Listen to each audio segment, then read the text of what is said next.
Интерактивы и 3D-мультфильмы, оригинальные программы и новые герои. Уже через 5 дней так стартует первый детский телеканал на татарском языке «Шаян ТВ».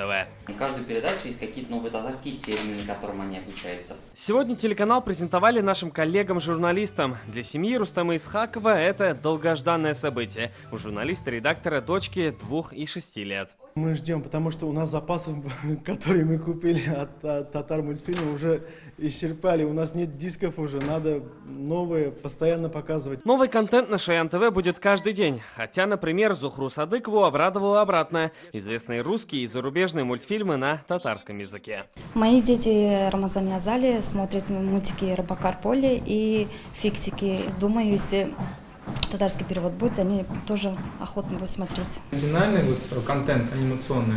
Разумеется, журналисты не обошлись без вопросов и предложений руководству телеканала. В основном они касались производства и покупки контента. Запуск Шаян ТВ – возможность для татарстанских студий. Наша задача вокруг этого канала – объединить людей, которые производят контент для детей.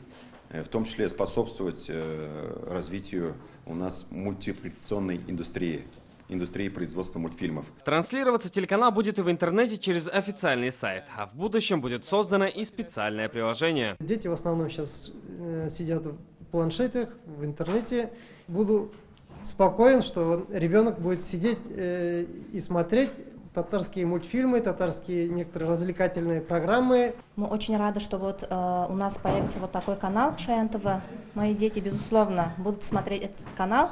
Так что фанаты новоиспеченного канала появились еще до начала полноценного вещания. Теперь остается лишь дождаться дня запуска 12 ноября. Салават Ухмадуллин, Рамзиль Гарипов, ТНВ, Казань.